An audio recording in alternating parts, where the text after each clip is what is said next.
Dude, I don't Doing? know. I don't know if you get this a lot. I've been following you since Love. Oh wow, amazing. I Oh, was that's a crazy. I was a huge Angels and Airwaves fan back in the day. Oh wow, no way. First Blink, of course. So we will get all to all that stuff in a bit. However, I want to talk to you about your general career before we dive in film by film. Okay. You've now done a sci-fi film, a creature feature, a horror movie, and a war film. I- Yeah. I'm curious about like just the sheer kind of breadth of that and why you No, thank you. Yeah. Yeah. why you have decided to take this approach to your career. I just frankly like I love filmmaking with all my heart, and I love so many different types of I just love all the different versions of stories, and like making people feel different things. And I honestly truly believe, and you're gonna laugh at this, but I think I'm sort of in my heart like a funny guy, like working with me, like when we're on set, like I think I'm not saying I've got the best jokes, but I think I have humor in me. And so eventually I swear to God, I'm gonna do a comedy that, I don't know, maybe it'll be shocking, maybe it won't, I don't know, but I'm Is that trying a to real get plan of there. yours? Like, do you really No, no, mean I'm that? actually super serious. It's hard for me to get those scripts um and look, as I've gotten deeper into my career, it's like, you know, I love to write, obviously, but you read so many other great writers' work that you're constantly, you want to get that project, or you're like, oh my God, that's so good. Please give that to me. Like if I could tell you the pitches that I've been on, like which I can never say because you have to sign all these like NDAs and things. There's some movies that have slipped through my grasp that I'm like, damn it, damn it, damn it. But eventually I'm gonna get one and do my yeah, do my comedy film or do my, something that's a little more humorous. It's But definitely a good time to say that though, because comedies are quietly sort of starting to come back. I So think so, yeah. And even like romantic comedies, that Sydney Sweeney film did really, really well. 150 million. Yeah. So my Um, wife's pumped on that because she's like, I love these romantic comedies, as stupid as they are, or as great as they are, you know. Plus So it's a low cost, high yeah, yield kind of just film. like horror, honestly. Oh yeah. So what came to you first? The love of writing or like a love of No, definitely visual? filmmaking, Yeah, yeah. writing, definitely visual. The thing is, writing is a means to an end for me. Always kind of has been. It's like if you can't get that project, you have to write it. Hmm. Uh, this film particularly was sort of born out of a weird thing. We were filming The Signal, and it was like I had done some of those scenes, some of these crazy scenes, and I would like be driving home at like 6 in the morning and just be like, after shooting all night, and I'm like, this film's so weird. I'm never gonna work again. I need something, I need something more like to bite my teeth into that's like, will be just more normal. And at the time, so that's a pretty long time ago, drone warfare was really getting going, and that's how we started writing this. We were writing this in a cafe in New Mexico, David Frigerio and I, and it was kind of just born out of the fear that the follow-up movie maybe needed to be more mainstream or something. And And then next you did paranormal, right? no, after I did Underwater, so Oh, okay. there was a Right. long period actually from Signal to Underwater. Yeah, yeah. A lot of crazy things happening at that time, but um yeah, so we wrote this and then we kind of abandoned this because that movie Good Kill came out. So we were like, oh darn, they already kind of like made this Is movie that the about one with Helen Ethan Mirren? Hawke. Oh, okay. But so in the end, like I was thinking like, I guess they've already kind of done the perspective of a drone operator, and okay, I guess I'll go do something else. And a lot of other things happened.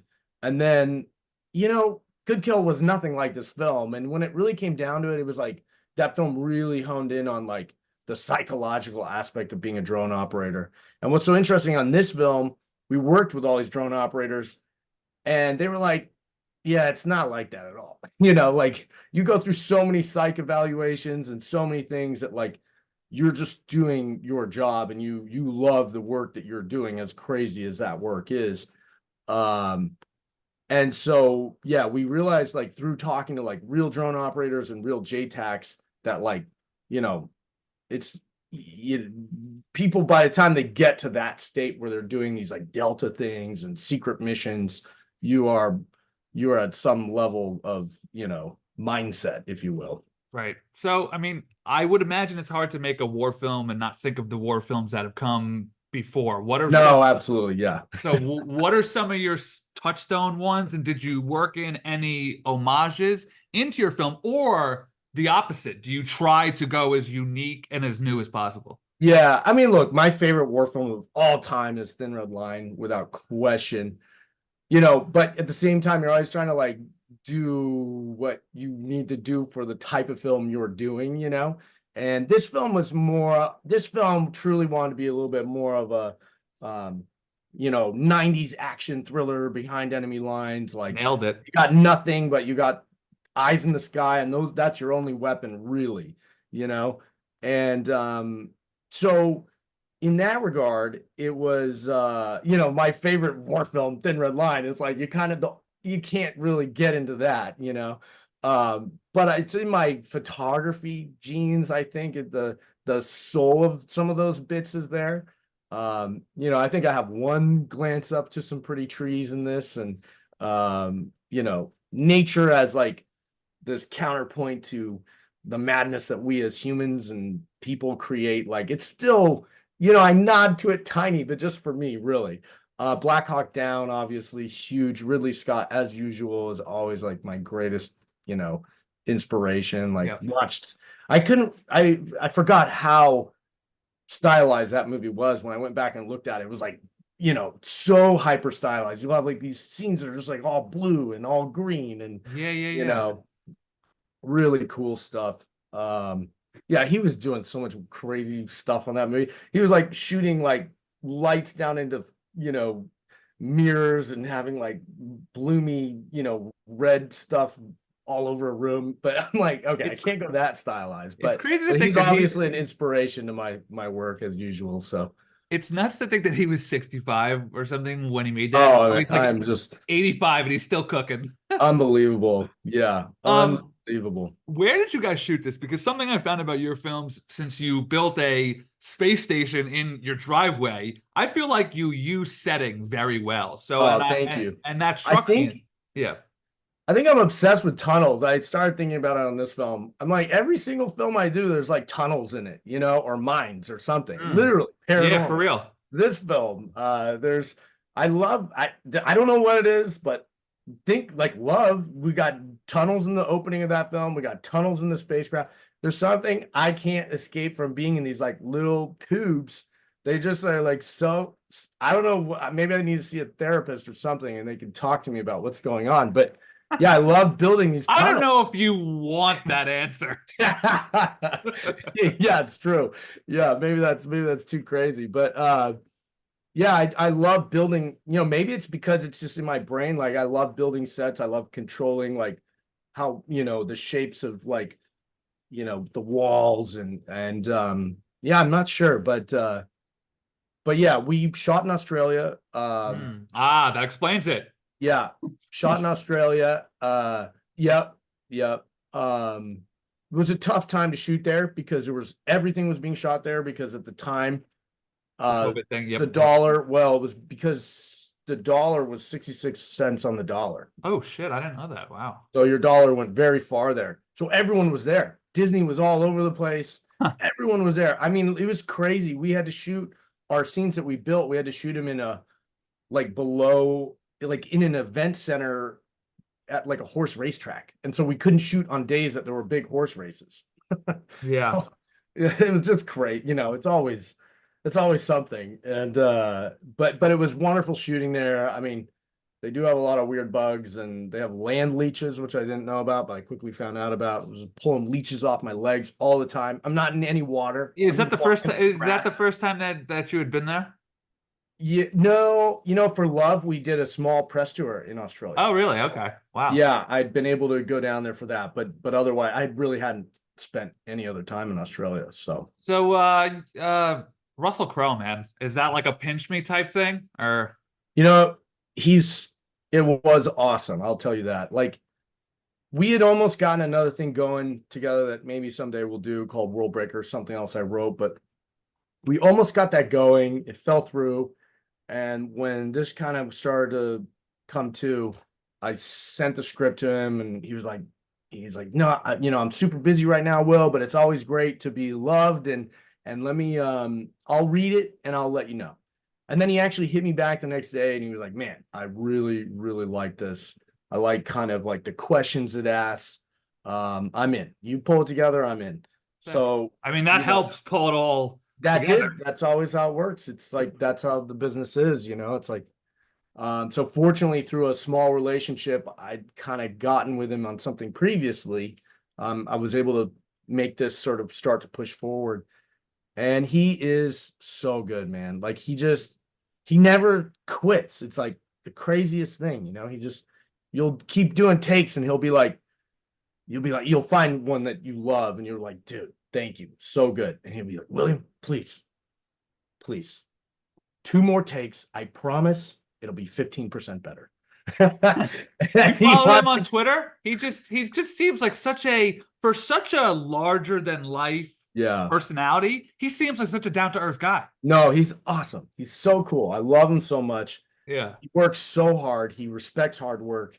And he's lovely. Like he'll sometimes like be singing him in between takes and talking about, amazing plays and amazing stories or books. He has so much knowledge. It's like you realize he really is a real, Renaissance man. Yeah, for He's sure. full of so much zest for life and love and things for people. You just like feel like man, I swear to God, while you're working with him and you start to get in those amazing takes and you see the control over not just his voice, but every little tiny detail and how honed he is on it, you're like, whoa, this is a craftsman. And this is like why he's won Academy Awards. You're like, you see it. Yeah. And you're like, wow, it's really inspiring, honestly. Perfect. That checked off what I was going to ask next, which was, is there like a moment you had where he's like, that's why he is who he is? Yeah, So absolutely. basically the whole thing. Tell me about the delicacy in directing a story about the armed forces. I assume that there's some kind of consultant on board, and if so, absolutely. What do you lean on them for? Kinney is actually named after a real guy named Kinney, who's a JTAC, who called us when we started writing the story. Because there'd been like a tiny press release that there was going to be a JTAC story, and he saw it somehow. So we went out to Fort Irwin a million years ago. I'm like 30 pounds lighter, and I'm at Fort Irwin with this huge helmet on my head, and bombs are being dropped from airplanes around us. I mean, it's the craziest shit ever, dude. He just took us and we went into it like real training shit with real dudes.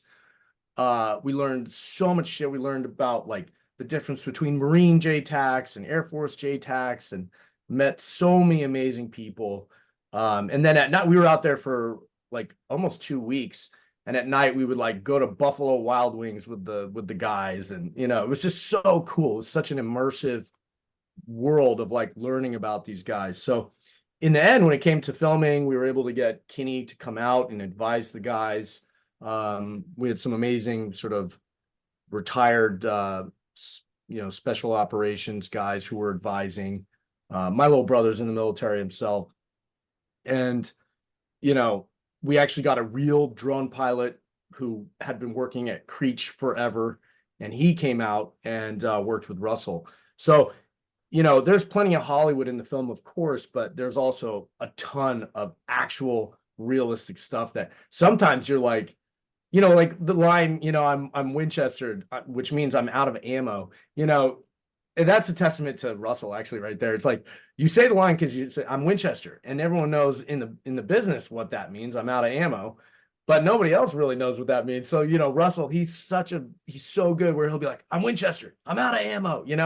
He'll just add the clarity himself. Like it's not in the script. But that's but why anyway, you pay those guys, though. That's my point exactly. Yeah, absolutely. So lots of real work put into it. Real great advisors who are really putting all the details in as it would be, even from the set builds, everything. So cool. Let's move back one to underwater. I mean this as like a genuine question. Is Kristen Stewart being in her underwear, is that a direct homage to Ripley? It's gotta be, right? For sure. Okay. Have you been Without asked that question. before, or like, What's that? have you been asked that before? I'm sure you have. I don't know. I'd probably not, but the reality is getting in those suits, like you really like can't fit in No, those suits for unless, sure. But it's like it's you're hard wearing to make a small creature stuff. feature. Yeah, it's hard to make a creature feature and have your lead be a woman and look like that and not Yeah, but connect that's it. what's so cool about Kristen, man. That she's such a freaking She baller. was It's like, awesome. I did yeah, not know that she there's had that gear. no, she's so freaking metal. It's just awesome. Like we made that movie. We know we're making this like pulpy, heavy metal, freaking underwater opera. And she was just so on board with it that it's just like, I don't know, she's a badass and she freaking knows it. So we can like put this dope shit in the film and have it just be pulpy awesomeness. To my And point about your settings feeling very real, how big was this set? which one? The under like the ships. Oh, oh, that was huge. I mean, we took a whole Lowe's up for that. That like an old abandoned Lowe's that was destroyed during the floods. Dude, I could In tell. fact, And there were clocks. There were clocks in the Lowe's that were like still had the flood water in them. It was so yeah, crazy. They wow. were kind of, left there for that reason to remind people what the water level went up to. So, anyways, gigantic underwater sets, just huge. Dude, ever since you Massive. started, I really feel like you know how to stretch your budget to Oh, thank you. Yeah, make your thank you. films. Because the one thing that I noted was these suits are incredible. The way that they seem to Yeah. have a freedom of movement in those, Yeah, they're I was hardcore, really dude. struck by. So how, I mean, is that just like hiring the right teams to do this Absolutely. stuff? I mean, you design them, you draw them, you make your imagination, and then you work with the right craftsman, and in this case, that was Legacy Effects who had done Stan, they were the old Stan Winston company. But yeah, they just knew how to make it. And the crazy thing is we had some foam ones, but those were only at the very end. So most of the movie they're walking around in 100-pound suits, Yeah. really wild. Damn, I've unfortunately got to wrap in a couple minutes here, so let me pick which of my bunch I need to hear from. If they make a movie about the Titanic submersible, do you think you're the most qualified, given your experience with imploding people Oh God, no, I couldn't do underwater? it. I couldn't do it. That's so. That's a Oh my joke. God. That's just a No, joke question. yeah. Tell Yeah. me, so The Signal, let's wrap on that one. I remember being in college, that one just blowing me and my friends to fucking pieces, man. Oh, thank you, man. And you Appreciate touched on it, like, and this is something that always fascinates me with twisty films. Can you ever really know if it's gonna work before you shoot it? Because you had said I'm driving home every night, like, oh man, Yeah. this is No, good. you can't know. Yeah, yeah, yeah. Yeah, yeah. And then at the end of the day, you just have to trust like what you enjoy, And you just try to make characters that you like. You try to make stories that you find interesting, and then you have to hope. There's a lot of hopium, I guess you could say. But at the end of the day, if you're enjoying it, if underwater, The Signal, Land of Bad, it's like you're always just trying to like get to characters that you enjoy and you want to watch, and there's inevitably things that you fight along the way to get them closer to what you enjoy. And sometimes they veer and you're like, oh no, this is so off the rails and not what I was expecting. But then you really try to drunken monkey and try to go, okay, if that's where this is becoming, let me lean into that then. So you never know, but you try to like, it's like you're just in a jet and you're trying to land the damn thing, but you don't know how to fly, but we got to try. You can't throw it into the ground. Yes. So I do want to wrap here with one last thing. Actually, I've got time. Sure. Love, and I touched on this, building the set in your driveway and just the very guerrilla way that was shot. And as you just touched on, sort of building the plane as you fly it. When you look back on that time, what do you think to yourself? Are you like, what the fuck? Like, holy shit. Yeah. No, I really think I think I'm really lucky, to tell you the truth. Like, I'm really lucky that social media wasn't really, it was right before, like people they had just enabled Facebook to be for people beyond like college, right? That was right at that time. And so I went on underwater. I went back to music school just kind of for fun while I was editing. So I was going to night school, doing music school. And I realized like, man, kids have it so hard today because your social media builds these like, you're able to like monitor everything from it.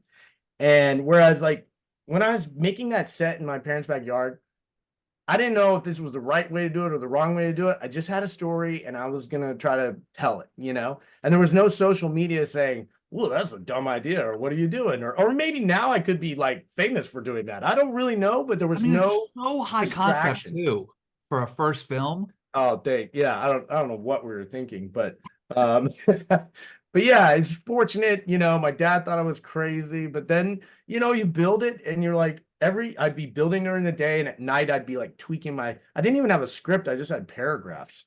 And I'd always be like tweaking what was going to happen and then the other thing about that set is like we only had so much set, so we always had to like be moving around and using mirrors and things.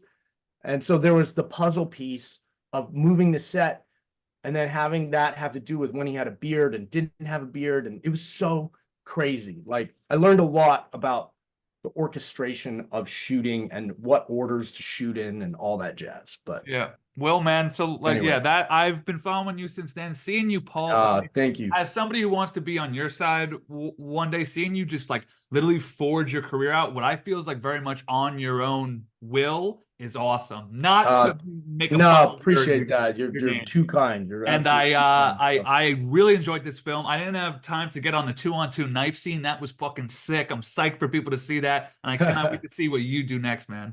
Awesome. Hey, thank you so much. I appreciate everything. So All right, William. cool. Take care.